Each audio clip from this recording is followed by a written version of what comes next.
in my own personal situation, I would say I wish I had started earlier.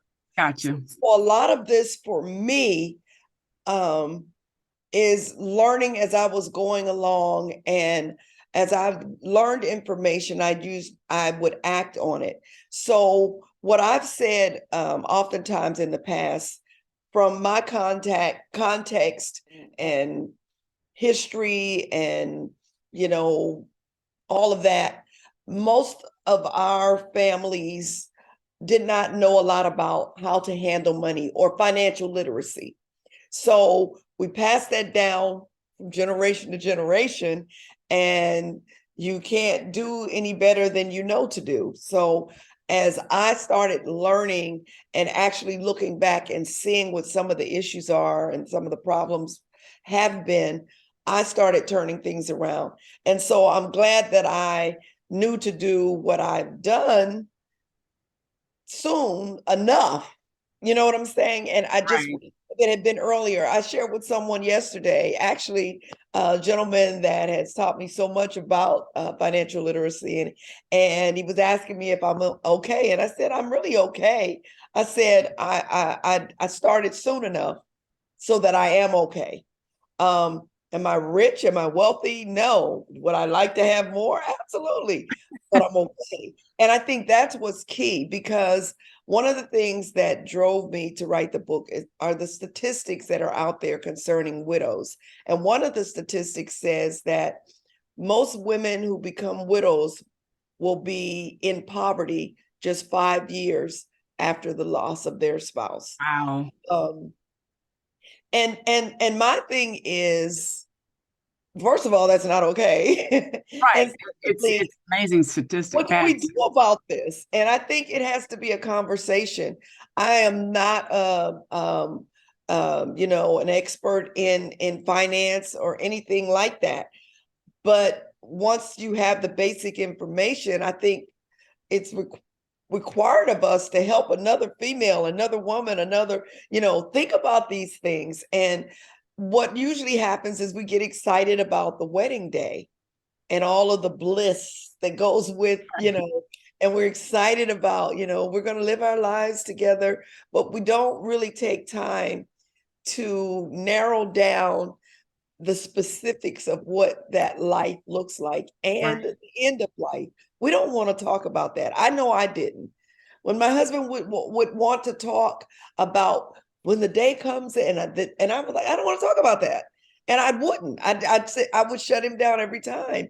And so now that he's gone, I think about the things that he wanted to say or might have wanted to talk about.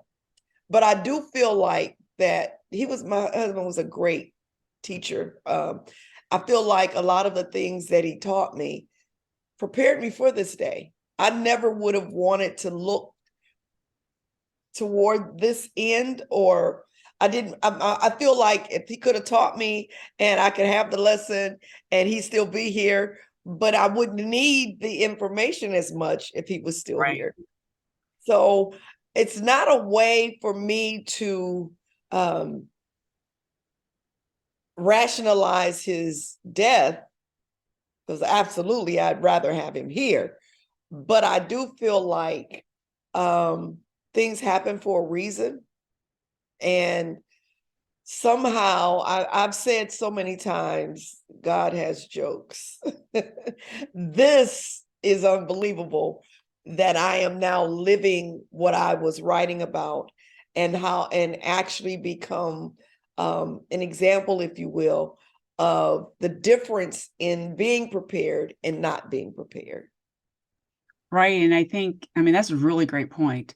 I think also women usually live longer statistically, right, than men. Yes, And that's yes. probably what you're doing. We need to know this. And my mother outlived her last husband. They were married almost 35 years, right? But she was older than him and she still is here, right? But at least thankfully, I mean, they were prepared, I think, but it's a shock, Yeah, and it we is. need to be realistic like you're talking about all this happy stuff when you get married, but you still have to be realistic, uh, and have a plan. And it's harder, I think, when you have kids too, probably. Right. Yeah. And it's I and so think that's the key to having a plan. yes, Um, we don't want to talk about it, but it's inevitable. And here's the thing, as painful as loss is, and the whole grief process, all of that, it happens every day of our lives. It's part of our life cycle. And I guess we avoid the discussion because it is so painful. Um, I I have a friend who became a widow 2 years prior to me, and we've just kind of been encouraging each other along the way. And I said to her, I would not wish this pain on my worst enemy.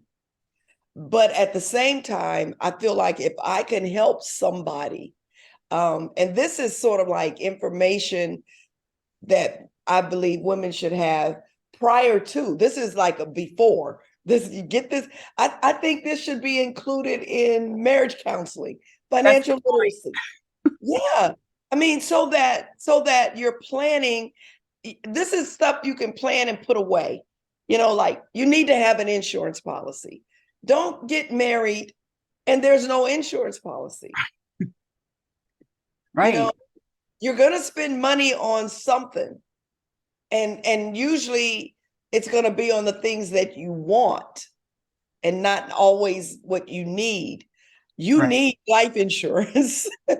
right. And that's right. That I totally agree with that. And I remember, I don't even think that they talk about money now in school. You know what I'm talking about? And how to find, they don't, not in high school. My sons are adults now, but they didn't have any of that kind of stuff. Right, right. And that I think that's what what needs to change. I think that needs to change. Um, and it can only change when awareness is brought to the issue and when we talk about it more. And so that's been my goal.